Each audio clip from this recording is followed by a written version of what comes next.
para a exposição da palavra do Senhor. Senhor, queremos te agradecer, ó Pai, por essa oportunidade que temos, ó Senhor, de vir aqui mais uma vez, ouvir da Tua palavra, Senhor Deus, cantar louvores ao Teu nome, Senhor Deus, sermos fortalecidos, ó Pai, instruídos para a vida eterna.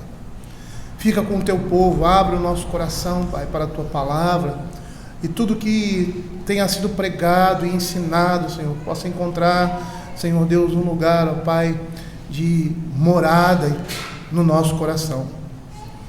Fala, Senhor Deus, a nós, a Tua igreja, através da Tua palavra, e nos prepara, Pai, para recebê-la, em nome de Jesus. Amém.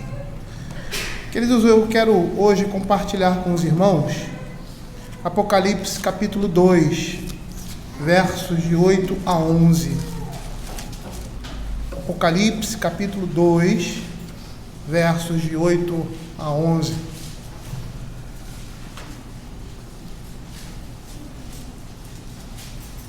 Carta à igreja de Esmirna.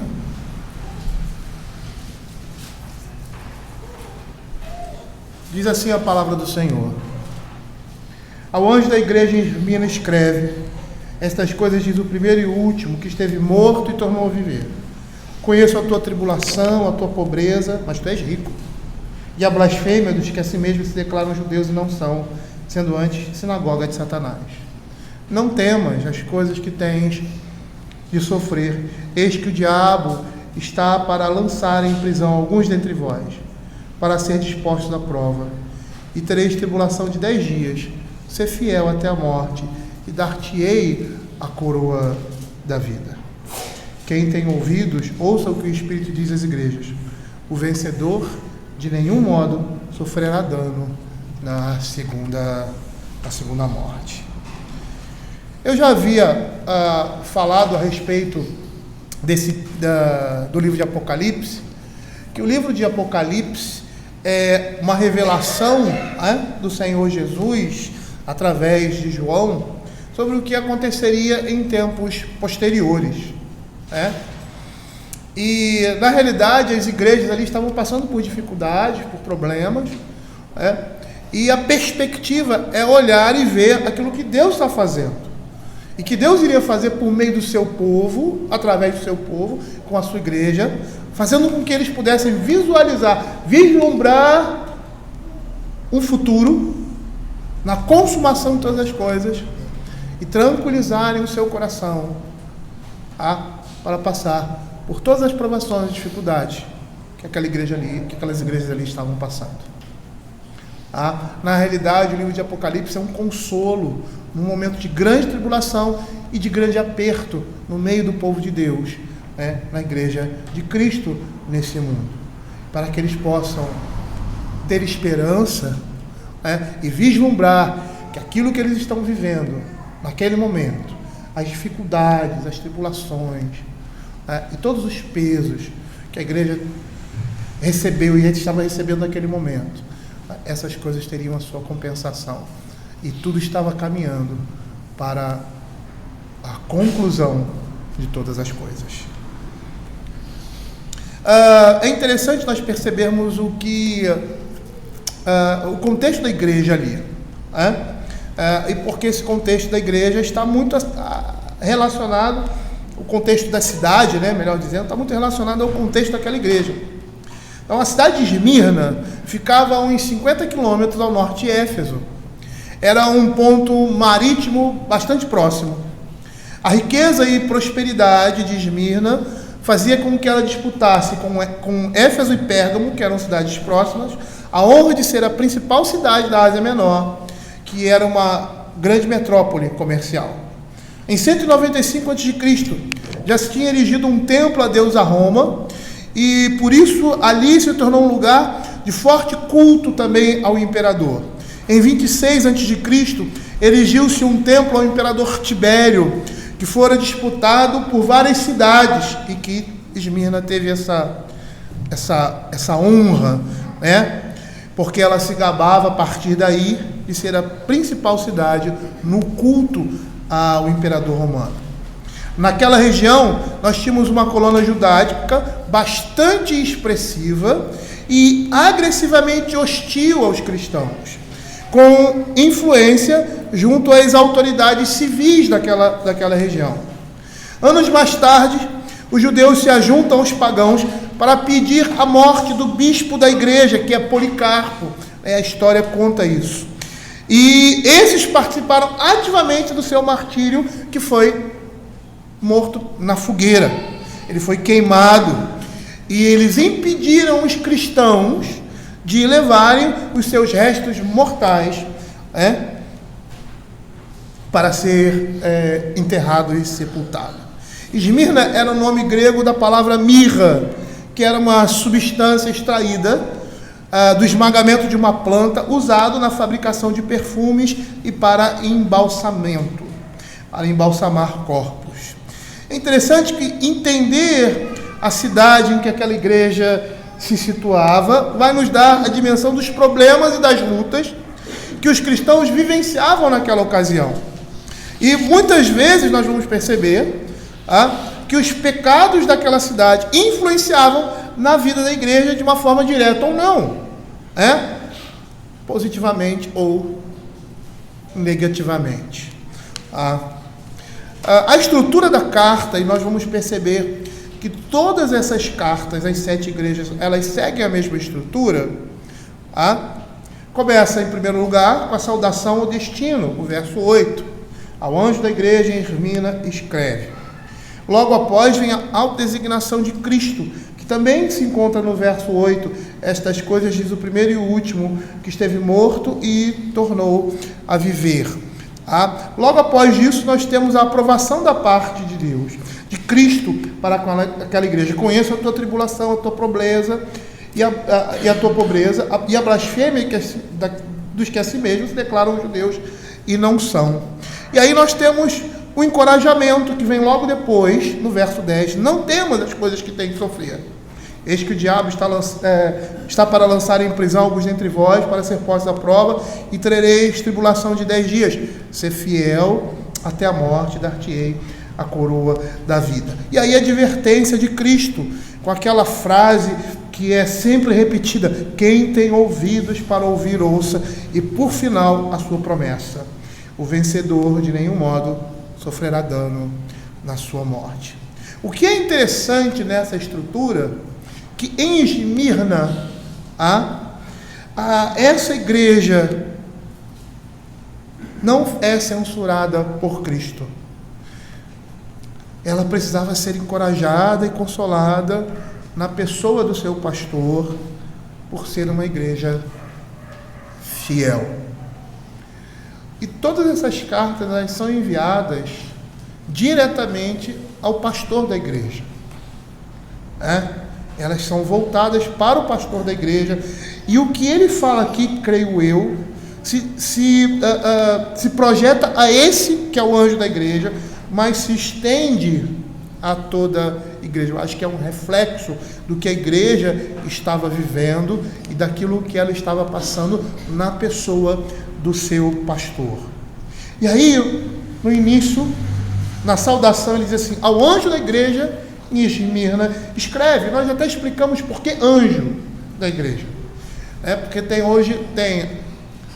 apóstolo, tem bispo, o próximo é anjo, porque já não tem mais, E por mais que não tenha essa designação, muitas pessoas acham, não, o pastor é um anjo, não se pode falar contra o anjo da igreja, não se pode falar contra ninguém. A palavra anjo aqui tem um caráter de mensageiro. E essa é a ideia. Ele é um anjo da igreja, porque é aquele que traz a mensagem de Deus, é o porta-voz da palavra do Senhor. E aqui ele é classificado como anjo por causa disso.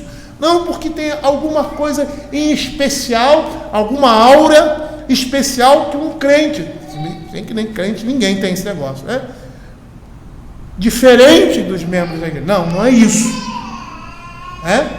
Não é isso. Aqui a menção é aquele que traz a mensagem da palavra, mensageiro. Poderíamos traduzir assim: ao mensageiro da igreja em Esmirna, escreve. E aqui há uma coisa bastante importante para já chamarmos a nossa atenção. Nós vamos falar sobre, expor esse texto e trazer algumas aplicações concernentes àquilo que nós estamos falando. Aí a primeira coisa aqui é que nós devemos nos lembrar da responsabilidade dos pastores, dos embaixadores de Cristo na igreja. Nós vimos hoje na escola dominical que é agravante, o pecado é mais odioso diante de Deus, para aqueles que pervertem ou destroem ou impossibilitam, dificultam a salvação de outras pessoas, prejudicam na salvação de outras pessoas. E o texto que nós usamos lá de Ezequiel falava de quem? Dos falsos profetas. Esses têm maior responsabilidade e esses têm maior peso, e o pecado deles se torna mais odioso, porque eles são aqueles que deveriam incentivar e contribuir para a salvação e o crescimento da igreja, e muitas vezes eles estão fazendo o contrário. Então o pecado desses homens é mais odioso por causa do munus, que é singular, como embaixadores de Cristo. É a ele a eles que o Senhor Jesus vai chamar para prestar contas do seu rebanho. Lá em 1 Pedro, capítulo 5, verso de 1 a 4, o apóstolo fala isso. Ele diz assim: rogo, pois, aos presbíteros que há entre vós, eu, presbítero como eles, e testemunha dos sofrimentos de Cristo, e ainda coparticipantes da glória que há de ser revelada, pastoreai o rebanho de Deus que há entre vós, não por constrangimento, mas espontaneamente, como Deus quer, nem por sorte da ganância, mas de boa vontade, nem como dominadores dos que vos foram confiados, antes tornando-vos modelos do rebanho. Ora, logo que o Supremo Pastor se manifestar, recebereis a imarcessível coroa de glória. Nesse texto aqui nós temos uma advertência, ou seja, não é uma advertência, é uma promessa de recompensa pelo ministério desenvolvido. Por quê? Porque o Senhor vai chamar esses homens para prestar conta do seu ministério na vida da sua igreja. E aí a importância, a seriedade e o temor que aqueles que ocupam essa função devem ter no meio do povo de Deus. Eles são embaixadores. Paulo vai dizer: somos embaixadores, como se Cristo estivesse falando por nosso intermédio. Ou seja, ele fala através desses homens. Mas logo nesse primeiro verso aqui, depois do destino apresentado, o remetente dessa carta, é apresentado a nós a autodesignação de Cristo. E essa autodesignação de Cristo tem a ver com tudo aquilo que está sendo desenvolvido nessa carta. Ele diz que ele é o primeiro e o último que esteve morto e tornou a viver. E nós estamos aí diante da descrição do Cristo glorificado, a sua autoidentificação que está sendo apresentada no capítulo 1. Jesus é o princípio e é o fim de tudo, ele é a origem e é a razão de todas as coisas, como a Escritura mesmo diz lá em Romanos, capítulo 11, 36. Porque dele, por meio dele, para ele são todas as coisas, a ele, pois, a glória eternamente. Amém? Cristo é tudo em todos, todas as coisas convergem para ele. Nós vemos que a nossa existência é para ele e depende dele. É isso que a Escritura vai dizer. Lá em 1 Coríntios, capítulo 8, verso 6, ele diz isso: todavia, para nós há um só Deus, o Pai, de quem são todas as coisas, e para quem existimos, e um só Senhor, Jesus Cristo, pelo qual são todas as coisas, e nós também para ele. Aqui em Apocalipse nós vamos ver várias situações assim, e lá no capítulo 4, verso 10, a humanidade redimida coloca suas coroas diante do Senhor, diante do trono de Deus, demonstrando isso. E diz assim: e os 24 anciãos prostrar-se-ão diante daquele que se encontra sentado no trono, adorarão o que vive pelos séculos e séculos, e depositarão as suas coroas diante do trono, proclamando. Eles vão oferecer ao Senhor essas coroas, porque pertencem a Eles. E é interessante porque a igreja de Esmirna, ela precisava, no contexto em que ela estava vivendo, ser lembrada dessa verdade para entender qual era a razão da sua existência em Cristo Jesus. Por isso, e no contexto que eles estavam vivendo aqui, eles não deveriam temer a morte, pelo contrário, deveriam honrar o Senhor com ela, entregar as suas vidas aos pés do Senhor. E foi essa a primeira coisa que Paulo entendeu no seu chamado. Quando lá em Atos capítulo 9, verso 16, o Senhor falando para Ananias, ele diz assim: pois eu lhe mostrarei quanto lhe importa sofrer pelo meu nome. Era isso que a igreja ali precisava entender. A vida daquele homem e daquela igreja deveria estar ao serviço do Senhor, e ele deveria colocá-la como aqueles 24 anciãos colocaram as suas coroas diante do altar de Deus, e isso poderia significar a morte deles. E aí ele diz assim: estive morto e tornei a viver. E aqui nós temos representado nessa fala toda a esperança e certeza da graça de Deus em nós. Se nós abrirmos o capítulo 1 de Apocalipse, nos versos 17 e 18,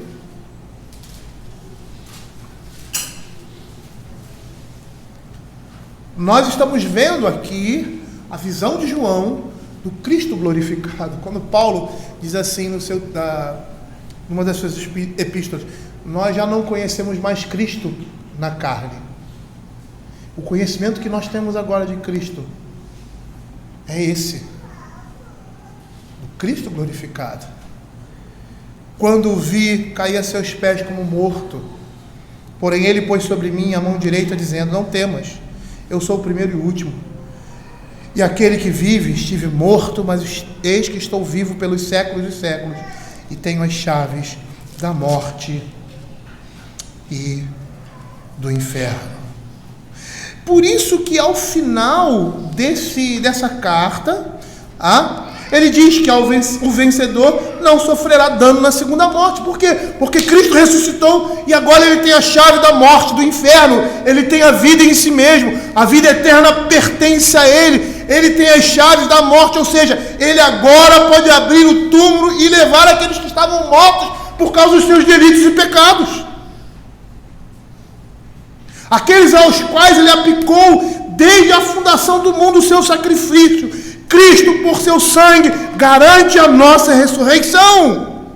E por isso eles não deveriam temer a morte física, e se pudessem morrer por causa de Cristo, eles deveriam morrer e não retroceder, ou seja, não ceder, não negá-lo. E como o Senhor ressuscitou, eles também iriam triunfar sobre a morte. Queridos, o que nós temos aqui é a certeza da vitória contra o pecado, a transformação de uma natureza corruptível para uma natureza incorruptível. É isso que nos aguarda, é isso que nos espera. Lá em 1 Coríntios, capítulo 15, versos 16 a 22, nós vemos isso. Paulo falando da ressurreição, ele dizendo que se Cristo não ressuscitou, nós também não ressuscitaremos. Mas se Cristo, no verso 20, de fato Cristo ressuscitou dentre os mortos, sendo ele as primícias dos que dormem, visto que a morte veio por um homem, também por um homem veio a ressurreição dos mortos. Porque assim como em Adão todos morrem, assim também todos serão vivificados em Cristo Jesus. E lá no final do capítulo 5, lá no verso 15, lá no verso 50, de 50 a 51, ele diz assim: isto afirmos, irmãos, que a carne e sangue não podem herdar o reino de Deus, nem a corrupção herdar a incorrupção. Eis que vos digo um mistério, nem todos dormiremos, mas transformados seremos todos. Um momento, num abrir e fechar de olhos, ao ressoar da última trombeta, a trombeta soará, os mortos ressuscitarão incorruptíveis e nós seremos transformados, porque é necessário que este corpo corruptível se revista de incorruptibilidade, o corpo mortal se revista de imortalidade. Quando este corpo corruptível se revestir de incorruptibilidade e o que é mortal se revestir de imortalidade, então se cumprirá a palavra que está escrita: tragada foi a morte pela vitória. Onde está a morte, a tua vitória? Onde está a morte, teu aguilhão? O aguilhão da morte é o pecado e a força do pecado é a lei. Graças a Deus que nos dá a vitória por intermédio do nosso Senhor Jesus Cristo. Portanto, meus amados irmãos, sede firmes e inabaláveis e sempre abundantes na obra do Senhor, sabendo que no Senhor o vosso trabalho não é vão. É a certeza da vitória em Cristo contra o pecado. Por isso essa identificação para aquela igreja traria conforto e firmeza, porque a morte não é o fim. Mas nesse caso, seria o coroamento da vida cristã. E essa é uma mensagem reconfortante, principalmente para aqueles que estão diante da morte, por causa do Evangelho. E agora, no verso 9, nós estamos vendo aqui as palavras do Senhor Jesus para aquela igreja, a sua aprovação. Ele diz assim: conheço a tua tribulação e a tua pobreza, mas tu és rico. E a blasfêmia dos que a si mesmos se declaram judeus e não são, sendo antes sinagoga de Satanás. É interessante o sentido dessa palavra no original, de conhecimento.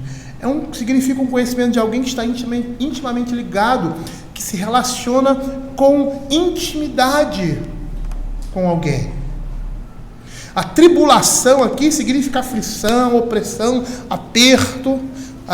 Aquele pastor e a sua igreja estavam sofrendo grande aflição e perseguição, e a perseguição ali parecia feroz. E eles estavam vivendo em opressão, em apertos extremos. E muitas vezes, como nós estamos vivendo em situações como essa, nós temos a tendência pecaminosa de pensar que Deus está distante ou não está sendo sensível aos nossos sofrimentos. Mas isso não é verdade. Essa palavra aqui, conheça a tribulação, é de alguém que parece que está vivenciando aquela situação, totalmente empático, totalmente solidário, totalmente como se ele também estivesse sofrendo essa perseguição. E é assim na Escritura. Quando Paulo vai para Damasco, o Senhor diz para Paulo assim: Paulo, por que você está me perseguindo? E ele: eu não estou te perseguindo, Senhor. Isso mostra a completa relação de Deus com o seu povo. O próprio livro de Hebreus vai dizer que o Senhor, ele é capaz, é eficaz, é apto, não somente pela sua divindade, mas porque como homem também ele sofreu como nós. Ele sofreu na carne todas as tentações e perseguições mais intensas do que qualquer um de nós. Então, quando ele diz isso, conheço a tua tribulação, o teu sofrimento, é de alguém que está sofrendo com você. E ele diz: a tua pobreza. É interessante porque essa expressão que ele usa aqui nos chama a atenção pelo contraste, não somente nesse trecho, mas entre a igreja de Esmirna e a igreja de Laodiceia. Lá em Apocalipse capítulo 3, verso 17, a igreja de Laodiceia, que era uma igreja rica, que era uma igreja abastada, que vivia numa cidade próspera, numa cidade rica, E essa riqueza aí é a imagem do sentimento daqueles irmãos, espiritualmente falando. Ele diz assim: pois diz, estou rico e abastado, não preciso de coisa alguma, e nem sabe que tu és infeliz, miserável, pobre, cego e nu. Aqui ele diz: eu conheço a situação em que vocês estão vivendo, a pobreza, a precariedade com que vocês estão vivendo, mas vocês são ricos. E essa riqueza aqui, o tesouro que o Senhor está se referindo aqui, era o tesouro que Ele mesmo deu. Era Cristo na vida daquela igreja. Porque a tribulação que aquela igreja sofria produzia pobreza. E a ideia aqui é miséria, pobreza extrema.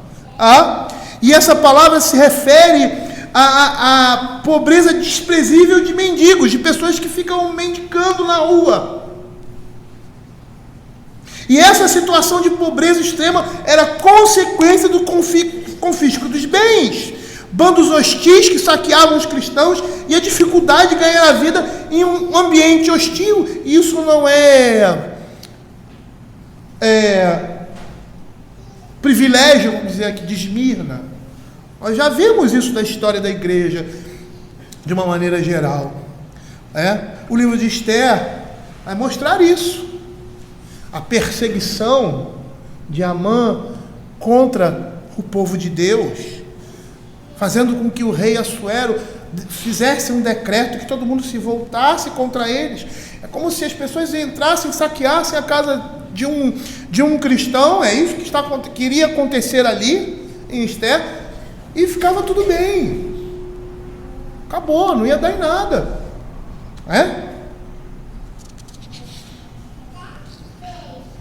Uma outra situação como essa é o que acontecia ali aos hebreus, ali da carta aos hebreus, aquela igreja. A perseguição aos cristãos envolvia o saque também de propriedades, como diz lá Hebreus capítulo 10, verso 34, porque não somente vos compadeceste dos encarcerados, como também aceitaste com alegria o espólio dos vossos bens, tendo ciência de possuir de vós mesmo patrimônio superior e durável. O que ocorria era que essa pressão gerava pobreza extrema, pois os trabalhos e recursos eram boicotados por causa do testemunho de alguém em favor de Cristo.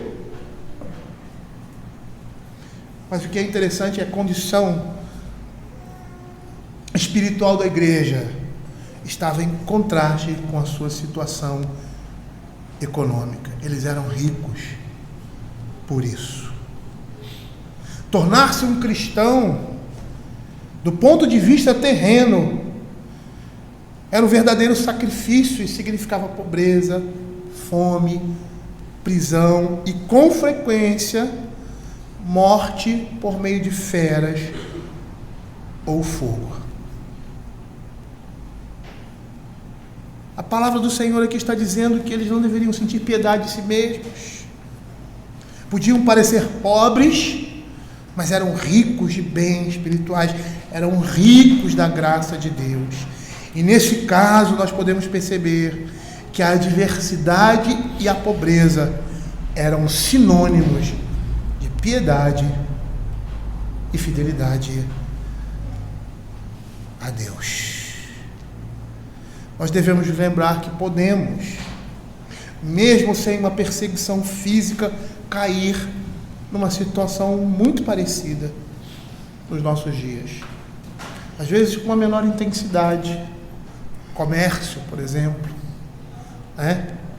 de você às vezes perder o seu comércio, ou não enriquecer, ou não progredir, vamos dizer assim, enriquecer não, mas não progredir. Por quê? Porque você é o único honesto. O resto, todos são desonestos.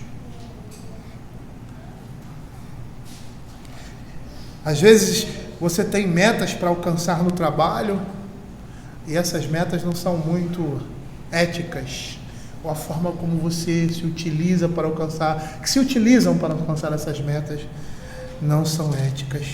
E até a profissão. por exemplo, o que você vai escolher, né? Nós temos aqui advogados. Eu conheci um advogado lá em Recife que se converteu e ele era criminal. Ele disse: agora eu vou ficar pobre. Aí ele estava disposto a isso. Tá? Por quê? Porque eu vou agir com a ética que eu não agia anteriormente. Eu poderia citar aí jornalismo, política, polícia, certos acertos de trabalho. Quando nós somos crentes e tomamos uma posição diante do Senhor, de sermos fiéis à palavra de Deus, sermos íntegros e honestos, muitas vezes nós seremos colocados de lado, seremos rechaçados. Às vezes você vai ver aquele seu amigo crescendo financeiramente. Nós temos falado isso na parte da manhã, do juízo de Deus sobre isso, e você vai ver que você não está crescendo tanto quanto ele. Por quê? Porque você está sendo fiel ao Senhor. Eles não deveriam ter autopiedade disso. Pelo contrário, eles deveriam permanecer firmes, porque eles eram ricos diante do Senhor. E com tudo isso eles estavam sendo consolados, porque o juiz de toda a terra, o Senhor de todas as coisas, sabia de tudo isso que eles estavam passando, e estava sentindo a dor pelo seu povo. Você já passou por uma situação em que você tem uma pessoa acima de você, um militar, um comandante, um chefe, e ele olha para você e vê em você uma pessoa justa, uma pessoa honesta, e ele tem aquele carinho por você. E o que acontece, coloque-se nessa situação, quando você, que tem o poder nas mãos, e vê esse tipo de coisa acontecendo com alguém que é justo, com alguém que você ama, ou com alguém que é seu filho, o que você vai fazer? A palavra de Deus diz que depressa Deus vai agir com justiça. O Senhor está vendo todas essas coisas. Ele vai recompensar os seus filhos por isso, por permanecer fiel, por permanecerem fiéis em toda e qualquer situação. Mas ele continua dizendo assim: conheça a tua tribulação, a tua pobreza, e aí mostra esse sentimento de unidade que Cristo tem por nós, esse sentimento de unidade, de corpo, que o cabeça tem por nós. Ele diz assim: conheço a blasfêmia dos que a si mesmo se declaram judeus e não são. E o significado dessa palavra aqui, que foi traduzida por blasfêmia, é calúnia. Ou seja, as acusações caluniosas feitas pelos judeus daquela cidade aos cristãos. Eu não sei se na tradução, quando o tradutor traduziu por blasfêmia e não por calúnia, ele quis dar essa noção mesmo de que eles estão pecando contra os filhos de Deus. Se estão pecando contra os filhos de Deus, eles estão pecando contra o Senhor. Eu não sei se essa foi a ideia aqui, ou é a ideia, mas a palavra é calúnia, ou seja, acusações caluniosas feitas pelos judeus daquelas cidades aos cristãos. E o primeiro sinal desse tipo de problema na igreja primitiva, nós vemos em Paulo, quando ele, acusado pelos judeus diante das autoridades em Tessalônica, e quando esteve em Jerusalém, lá em Atos capítulo 17, versos 6 e 7, em Atos 21, 27 a 29, que diz assim, Atos 17, 6 e 7, Porém, não os encontrando, arrastaram Jason e alguns perante as autoridades, clamando: estes que têm transtornado o mundo chegaram até aqui, os quais Jason hospedou. Todos estes procedem contra os decretos de César, afirmando ser Jesus um outro rei. Calúnia, eram mentiras a respeito dos cristãos. Em Atos capítulo 21, verso 27 a 29, nós vimos também isso. Agora com o apóstolo Paulo, quando já estavam para findar os 7 dias, quando Paulo faz aquele voto, que ele volta a Jerusalém, e leva consigo provavelmente Timóteo, Tito, não sei, um companheiro seu.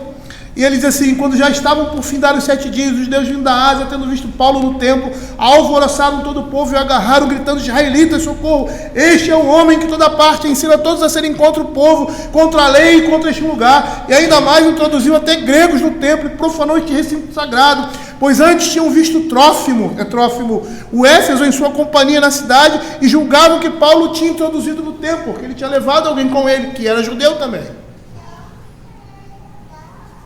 Isso são calúnias. Era isso que estava acontecendo ali.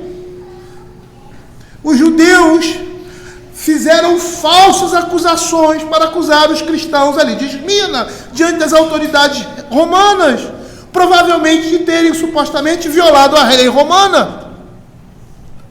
E era interessante porque os judeus viviam com uma certa liberdade religiosa ali entre os romanos. Os romanos concediam aos judeus que em Israel, na dispersão, a isenção das práticas religiosas romanas. Eles tinham o direito de observar a sua própria religião. E até haver uma ruptura completa entre o cristianismo e o judaísmo, os cristãos não eram perseguidos, mas a partir daí, quando houve essa perseguição, quando houve essa ruptura, eles foram perseguidos. E os judeus passaram a ser os primeiros a acusar os cristãos e caluniá-los, dizendo que eles honravam como o Senhor a Jesus e não a César. E eles iam diante dos tribunais, acusando seus irmãos cristãos, se enchendo de maldade contra eles. E a Escritura diz aqui: se declaram judeus e não são. Os judeus se tornaram claramente opositores da igreja, rejeitaram Jesus, rejeitaram o Cristo, Messias, e confirmaram essa rejeição perseguindo os cristãos. Eles não eram os judeus verdadeiros. O verdadeiro judeu era o povo do Messias, os que seguiam a Cristo. E, de certa forma, o que estamos vendo aqui em João, fazendo essa distinção entre Israel literal e espiritual, como Paulo em suas cartas, quando ele diz: se declaram judeus e não são. Paulo trabalhou essas questões também, lá em Romanos capítulo 2, verso 28, ele diz assim: porque não é judeu quem o é apenas exteriormente, nem a circuncisão a quem é somente na carne, porém judeu é aquele que é interiormente, circuncisão é o que é do coração, no espírito, não segundo a letra, cujo louvor não procede dos homens, mas de Deus, apontando aí para a igreja universal, para a igreja que não se resumia pura e simplesmente aos judeus, mas que levava o seu nome, pelo menos como uma imagem. Lá em Filipenses capítulo 3, verso 3, Paulo também se utiliza dessa imagem que João está usando aqui, porque nós é que somos a circuncisão, nós que adoramos a Cristo no Espírito e nos gloriamos em Cristo Jesus e não confiamos na carne. Quando ele diz assim: se declaram judeus e não são, sendo antes sinagoga de Satanás, ele está querendo fazer essa distinção do Israel espiritual e do Israel literal. Aqueles judeus ali acusavam os cristãos perante os romanos e intencionalmente os oprimiam. E o que eles eram, na verdade? Agentes de Satanás. E se nós formos fazer uma análise, nós vamos perceber, se olharmos bem, que era uma perseguição que surge entre o próprio povo de Deus. Era interna. E por quê? Porque os judeus representavam a igreja. Os judeus eram a igreja. É interessante nós vermos essas coisas se repetindo. Tá? A gente vê essas coisas se repetindo na história. Um grupo dentro da igreja, que é reputado como igreja, perseguindo aqueles que querem ser fiéis às Escrituras, e são perseguidos ferozmente. E nós vemos isso, interessante, em cada denominação tem isso. São chamados de radicais, de fundamentalistas, de xiitas, né? São classificados de um monte de coisa, tá? Como uma desculpa para esse tipo de perseguição. A palavra de Deus está dizendo que esses que perseguem os crentes, sendo crentes também, são sinagoga de Satanás. Estão a serviço dele, pois estão perseguindo a igreja, os verdadeiros crentes. E aí no verso 10, ele diz assim: não temas as coisas que tens de sofrer. O encorajamento e estímulo da parte de Deus. É interessante porque, em primeiro lugar, nessa carta, ele fala do sentimento, ou seja, da empatia, ou melhor dizendo, o sentimento de corpo que ele manifesta pelo sofrimento da igreja. É Cristo que está falando isso. Eu também estou sofrendo. O apóstolo Paulo tinha esse sentimento, e todo crente, principalmente um ministro, deve ter esse sentimento. Paulo disse: eu sofro as dores de parto, querendo que os irmãos nasçam em Cristo Jesus. Essa era a ideia ali. E Paulo também disse: quando uma igreja sofre, eu sofro também. Como uma igreja se alegra, eu me alegro também. Esse sentimento de corpo. E é o cabeça da igreja que está dizendo isso. Eu estou sentindo, porque isso é no meu corpo. É o meu corpo que está sendo afligido, ou seja, a igreja de Cristo. E aí ele agora encoraja e estimula esses crentes a permanecerem diante da dificuldade. Ele diz assim: não temas as coisas que têm de sofrer. Eis que o diabo está para lançar em prisão alguns dentre vós, para ser disposto à prova, e tereis tribulação de 10 dias, ser fiel até a morte, e dar-te-ei a coroa da vida. Perceba aqui como o Senhor quer preparar a sua igreja para tempos ruins, em que eles serão presos e levados à morte. Eles deveriam saber que estão sendo provados, estão servindo de testemunho ao mundo e provando a validade da sua fé. E aqueles que eram discípulos de Cristo, eles deveriam estar dispostos a ir para a prisão e, se necessário, dar a sua vida por causa do Evangelho.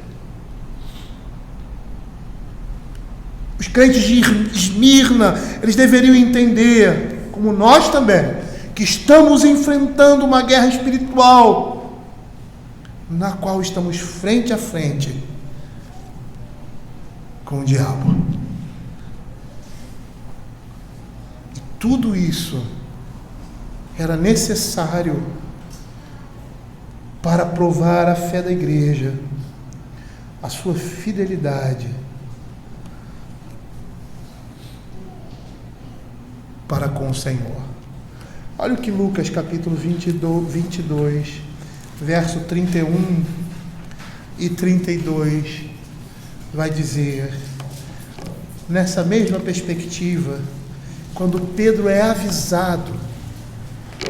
É interessante, né? Quando você é avisado de alguma coisa.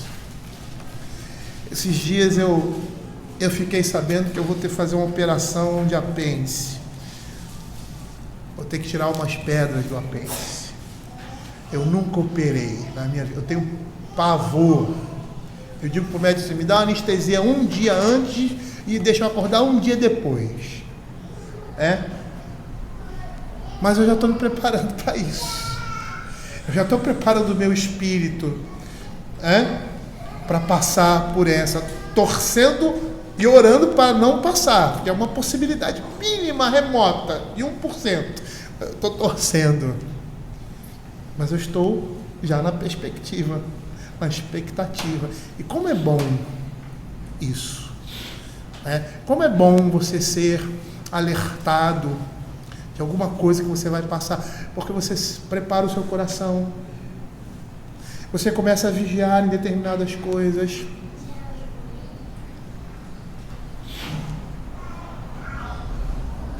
e você se prepara principalmente espiritualmente para isso. E é isso que o Senhor está fazendo aqui com aquela igreja. Ele estava preparando o seu povo a passar por essas dificuldades ou dificuldades maiores. Olha o que diz Lucas: Simão, Simão, eis que Satanás vos reclamou para vos peneirar como trigo. Eu, porém, roguei por ti, para que a tua fé não desfaleça. Tu, pois, quando te converteres, fortalece os teus irmãos. Pedro estava sendo avisado de que ele iria passar por aquela situação, mas ele estava sendo também avisado de que o Senhor estaria com ele. E era isso que estava acontecendo ali com aquela igreja. Enquanto Satanás estivesse tentando os crentes com a mesma aflição, o Senhor os estaria provando, testando e exercitando a fé daqueles irmãos. As perseguições seriam consequência da fé que tinham e da fidelidade a Deus.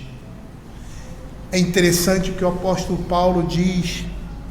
Lucas relata a respeito do apóstolo Paulo em Atos capítulo 14, o verso 19 e 22. Sobrevieram, porém, judeus de Antioquia e Icônio, instigando as multidões e apedrejando a Paulo, arrastaram-no para fora da cidade, dando por morto. Aí no verso 22, depois que os discípulos pegaram o apóstolo Paulo, cuidaram dele, ele vai, continua sua viagem missionária e retorna, ele diz assim, fortalecendo a alma dos discípulos, exortando-os a permanecer firmes na fé e mostrando que através de muitas tribulações nos importa entrar no reino de Deus. Deus está preparando a sua igreja. Deus está, através disso, preparando o nosso coração para que quando essas coisas chegarem, nós nos lembrarmos disso e confiarmos naquele que está caminhando juntamente conosco e nos sustentando. O objetivo de Satanás com isso é destruir, perturbar ou parar a igreja. Mas o propósito de Deus com isso, que é soberano e que está acima do diabo e que é senhor do diabo, é fortalecer a igreja, humilhá-la e conduzi-la aos pés de Cristo por meio dessas ações do inimigo, por meio das ações de Satanás. Satanás pensa que está empurrando para longe esses crentes, mas ele está cada dia mais aproximando esses homens do Senhor. É uma luta desigual, em que não há como ele vencer. Use as armas que usar, as armadilhas que fizer.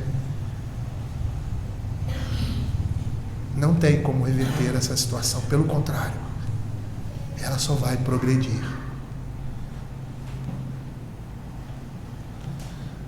Há uma frase de um dos pais da igreja que diz que o sangue dos mártires é a semente da igreja. E aí ele diz assim: tereis tribulação de 10 dias. Como é consolador saber e com isso nos preparar para momentos como esse. A ideia dessa linguagem, desse símbolo 10 dias sugere uma perseguição num determinado período de tempo, nem longo nem curto, mas um período completo. Ou seja, ele vai começar e vai terminar. O término é certo. E como é confortável saber da parte de Deus que Ele nos avisa dos perigos que nós vamos passar. Nós não somos pegos de surpresa. E aqui em especial Ele está dizendo para a igreja, é por um momento específico. E isso nos prepara para esses tempos. E nos mostra que o Senhor está do nosso lado, que é algo passageiro. Isso nos dá alento para enfrentar essas coisas, sabendo que o fim já foi determinado por Deus. Quando ele fala lá em Mateus 24, lá no verso 22, nessa perspectiva, e ali alguns comentaristas falam que o Senhor está falando ali, em especial, da invasão de Tito em Jerusalém, que destrói tudo, e aquilo ali também é um símbolo, uma imagem do juízo final. Ele diz assim, não tivessem aqueles dias sido abreviados, ninguém seria salvo, mas por causa dos escolhidos, tais dias serão abreviados. Quando você sabe que você vai passar um tempo de privação, de dificuldade, mas que esse tempo começa e termina, e que depois desse término acabou, você se sente revigorado e disposto para enfrentar aquilo ali e para chegar logo no final. E aí ele continua, o Senhor Jesus aqui por meio do profeta continua, depois desse encorajamento, ainda continuando nesse encorajamento, ele continua dizendo assim, ser fiel até a morte e dar-te-ei a coroa da vida. A ideia é que eles deveriam ser fiéis, ainda que isso custasse a vida. O que Jesus está dizendo aqui é que o que quer que aconteça, devemos permanecer fiéis ao Senhor. Aos que permanecem fiéis é prometido o quê? A coroa da vida. E a figura dessa coroa vem dos Jogos Olímpicos, Jogos Atléticos, que aqueles atletas lutavam para alcançar uma coroa corruptível. Nós, porém, estamos lutando por uma coroa incorruptível, então nós precisamos fazer de tudo. E o apóstolo Paulo, lá em 1 Coríntios, capítulo 9, ele vai empregar essa linguagem e vai dizer com grande propriedade o que isso significa. Lá no capítulo 9, dos versos 25 a 27,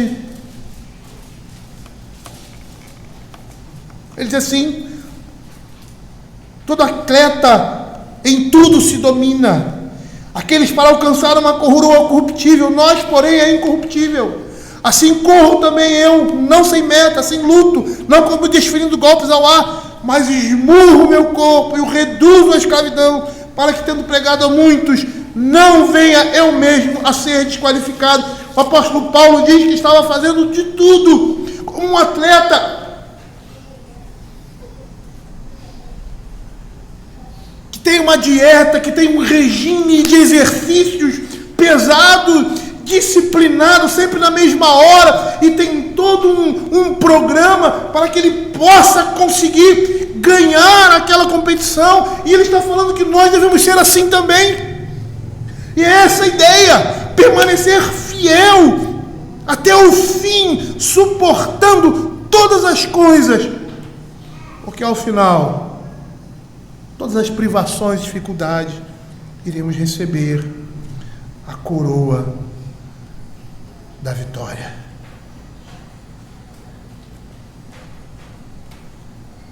E é interessante nós pensarmos nisso, porque às vezes a gente pensa que nós vamos receber essa coroa, mas nós não temos lutado por ela. Somos vencidos nas mínimas coisas. Nos ancoramos numa teologia correta mas entendida de forma distorcida. Quando dizemos assim, a salvação ninguém pode tirar de nós. E aí a pessoa vai, salvação é uma coisa que não se perde. E aí a pessoa vai e se acomoda. O verdadeiro crente não faz isso. A palavra de Deus diz, desenvolvei a vossa salvação. Se a gente não vence as mínimas coisas, como é que você acha que você vai ganhar as coisas, vencer as coisas mais difíceis? Se eu usar aqui o texto do apóstolo Paulo, como poderemos passar por situações como essa, de provar o Evangelho com o perigo da vida, se hoje não corremos perigo de vida e não abandonamos o nosso pecado como se estivéssemos em plena guerra?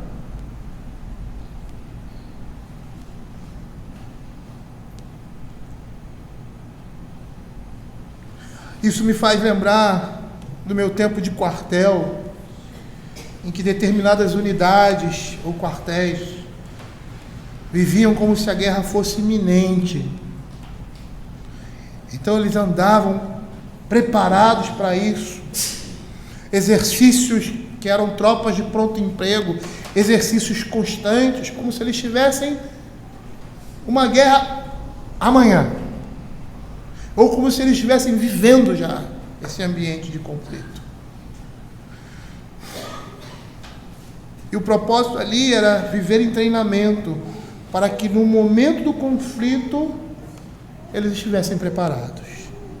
Se nós não somos capazes de crucificar os desejos que militam mais simples na nossa carne em tempos de refrigério, como seremos capazes de não satisfazer a nossa carne quando as coisas estiverem em ebulição, quando a nossa vida estiver em jogo? Ele disse assim, ser fiel até a morte, e dar-te-ei a coroa da vida. A fidelidade que o Senhor espera de nós é uma fidelidade completa e total. E apesar das nossas falhas, nossos pecados, nós temos a capacidade, no Espírito Santo de Deus que nos capacita, não é nossa, vem da graça dele. Essa capacidade de permanecer firme diante de dificuldade, de agir com integridade, com coragem, para pregar o Evangelho do Senhor com a sua vida, isso não é nosso. Vem da graça de Deus em nós. E nós temos isso. O Senhor nos capacitou com isso. E Ele nos chama a vivenciar essas coisas. E aí ele termina essa mensagem assim, quem tem ouvidos para ouvir, ouça o que o Espírito diz às igrejas. Essa primeira expressão aponta para a capacidade de uma pessoa ouvir e uma disposição de dar atenção ao que está sendo dito. E a segunda, ouça o que o Espírito diz, representa uma ordem para ouvir atenta e obedientemente as palavras do Espírito Santo. O Senhor está chamando a nossa atenção para essas palavras, e disso depende toda a nossa eternidade, porque é dessa forma que provamos que somos do Senhor e consolidamos a nossa salvação, que foi conquistada por Ele. É o desenvolvimento dela. Nós estamos sendo chamados aqui a vivenciar. E aí ele diz assim, o vencedor de nenhum modo sofrerá dano na segunda morte. Falar em morte é complicado. Ninguém quer morrer. Tinha uma música de um grupo de rock brasileiro que tinha essa frase: todo mundo quer ir para o céu, mas ninguém quer morrer. E é uma contradição, né? É uma contradição. É lógico, a morte não é uma coisa natural na vida do homem. Não é natural no sentido porque nós sabemos que fomos criados para vivermos eternamente.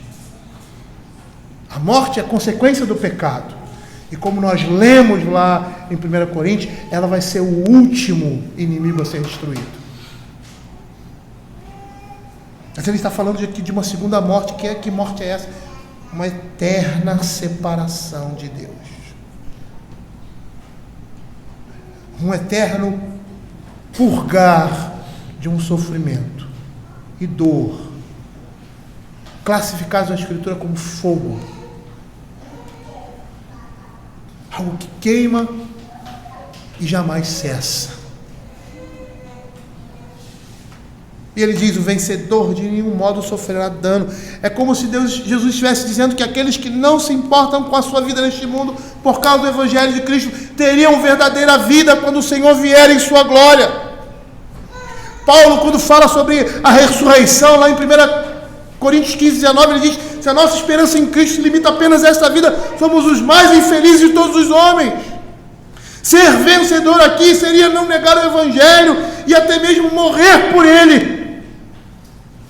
E o Senhor Jesus disse isso: quem quiser, pois, salvar a sua vida, perdê-la-á, e quem perder a sua vida por minha causa, por causa do Evangelho, vai salvá-la. E era isso que Cristo esperava e espera da sua igreja, que ela morra por ele, da mesma forma que ele morreu por nós. E eles deveriam provar o seu amor a Deus, até mesmo com o perigo da própria vida. Porque aquela palavra que Deus falou para o apóstolo Paulo, ela serve para todos aqueles que são filhos de Deus. Eu lhe mostrarei o quanto importa sofrer pelo meu nome. A certeza da nossa perseverança é a certeza do nosso triunfo.